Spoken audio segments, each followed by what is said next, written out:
Visakha west వెళదాము. Visakha west విషయానికి వచ్చేసరికి విశాఖ పశ్చిమ నియోజకవర్గంలో సీనియర్ ఎమ్మెల్యే గణబాబు అభ్యర్థిత్వాన్ని ఫస్ట్ లిస్ట్ లోనే ప్రకటించింది టీడీపీ. గణబాబు మనం చూస్తున్నాం వీడియో వాల్లో టీడీపీ గణబాబును ఓడించాలనే గట్టి పట్టుదలతో ఇక్కడ బిగ్ షాట్ అడారి ఆనంద్ కుమార్ ను పోటీలోకి పెట్టింది వైసీపీ.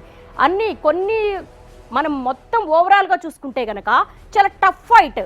ఒక రకంగా బీసీ సామాజిక సమీకరణాల్లో భాగంగా వైసీపీ తీవ్ర కసరత్తు చేసింది. సిట్టింగులందరికీ వ్యతిరేకత ఉన్న చోటంతా కూడా క్యాండిడేట్స్ ని మార్చింది. అలాగే టీడీపీ అండ్ జనసేన కూడా చాలా వరకు కూడా కూర్పుకు సంబంధించి అత్యంత పగడ్బందీగా సామాజిక సమీకరణాలు బేరీజ్ వేసుకున్నారు. సమీప ప్రత్యర్థి వైసీపీని ఎలా దెబ్బ కొట్టాలి, ఓటు అనేది చీలకుండా ఏం చేయాలన్నది మాత్రం ఫస్ట్ లిస్ట్ లోనే రిఫ్లెక్ట్ అవుతుందని మనం చూడొచ్చు. ప్రస్తుతం విశాఖ వెస్ట్ గణబాబు ఉంటే అడారి ఆనంద్ కుమార్ వైసీపీ తరపున సమీప ప్రత్యర్థిగా ఉన్నారు. నగరం నడిబొడ్డున విస్తరించిన ఈ సెగ్మెంట్ లో పారిశ్రామిక ప్రాంతం ఎక్కువ, ఇక్కడ ఇండస్ట్రియల్ ఏరియా, ఇక్కడ ఉత్తరాది వలస ఓటర్లు డిసైడింగ్ ఫ్యాక్టర్ గా ఉంటారు. సో దట్ ఇక్కడ చాలా వరకు గవర సామాజిక వర్గానికి ఈ సీట్ను ప్రధాన పార్టీలు కేటాయించడం ఆనవాయితీగా వస్తోంది. పశ్చిమ కాపు ఓటింగ్ కీలకమైంది. ఈ ఓటింగ్ మీదే జనసేన అండ్ టీడీపీ కలయిక కొంతమేర సిట్టింగ్ ఎమ్మెల్యేకు కలిసి వచ్చే ఛాన్స్ ఉన్నట్టుగా కూడా